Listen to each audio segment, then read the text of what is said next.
असां इहो ई निज़ाम था चाहियूं। मुंहिंजी जमात इहो ई निज़ाम थी चाहे त जंहिं स्कूल में सदर पाकिस्तान जो पुटु पढ़े उन ई स्कूल में मुंहिंजे ॻड़ी ख़ैरे जे रेड़ी हलाइण वारे जो पुटु पढ़े। मुंहिंजी जमात अहिड़ो निज़ाम अहिड़ो कानून थी चाहे त जंहिं अस्पताल में वज़ीर आज़म जो इलाज थिए उन ई अस्पताल में ॻड़ी ख़ैरे जे हारी मज़दूर ग़रीब ऐं मिस्किन जो बि इलाज थिए। ॿियो त हिन अवाम जी इंसान ज़ात जी फलाह ऐं बहबूद जे लाइ ख़ाननि नवाबनि भौतारनि जे मध्य मुक़ाबिल हक़ जो कलमो बुलंद कयो। इहो बुनियादी फ़र्क़ु आहे ॿियनि सियासी जमातुनि ऐं असांजी जमात। असां अल्लाह जे धरतीअ ते अल्लाह जो निज़ाम था चाहियूं। ॿियनि सभिनी निज़ामनि में इस्तेहसाल आहे। के भोतार जी का शादी थींदी वञो शादी में तो कैटेगरियूं ठहियल हूंदियूं। साईं वॾो साहब हेॾे, नंढो साहब हेॾे, ग़रीब हेॾे। शादी में वञोसि, वलीमे में वञोसि, ख़ैरात में वञोसि, भोतारनि जे लाइ अलॻि प्रोटोकॉल हूंदो, वॾनि माण्हुनि जे लाइ अलॻि प्रोटोकॉल हूंदो आहे या न हूंदो आहे? या मां ग़लति थो चवां? लेकिन अचो मस्जिद में अज़ान थी जुमे जी,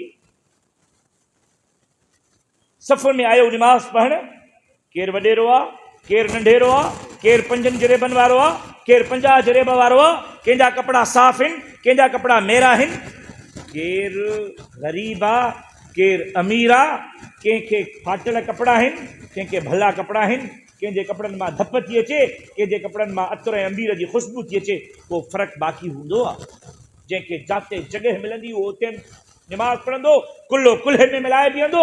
जेकॾहिं ॻोठ जो वॾेरो देरि थियसि आख़िर में आयो त पोइ हुनखे जुतियुनि वारी जॻह ते जॻह मिलंदी, हुनखे अॻी सफ़ में अचण जो कोई हक़ कोन्हे। अब ईअं आहे या न आहे?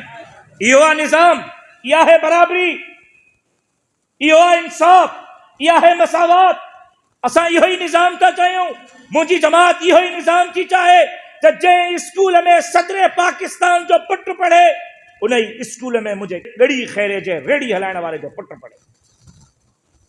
मुंहिंजी जमात अहिड़ो निज़ाम अहिड़ो कानून थी चाहे त जंहिं अस्पताल में वज़ीर आज़म जो इलाज थिए उन ई अस्पताल में ॻड़ी ख़ैरे जे हारी मज़दूर ग़रीब ऐं मिस्किन जो बि इलाज थिए। अॼु ग़रीब ग़रीब खां ग़रीब तर आहे, अमीर अमीर खां अमीर तर थींदो थो वञे। ग़रीब जे लाइ सभु कानून आहे, अमीर जे लाइ कोई कानून कोन्हे। हाणे हिन 27वीं आईनी तरमीम में ॾिसो न, इस्तिस्ना ॾिनी वई कंहिंखे सदर पाकिस्तान त साईं भली माण्हू मारे अचे त बि केस कोन थींदुसि, कोई कोन पकड़े। गवर्नरनि खे इस्तिस्ना, चोरी कनि, धाड़ा हणनि, क़ौमी ख़ज़ाने खे लुटनि, फुरियूं कनि, माण्हू मारे अचनि, गवर्नरनि खे इस्तिस्ना।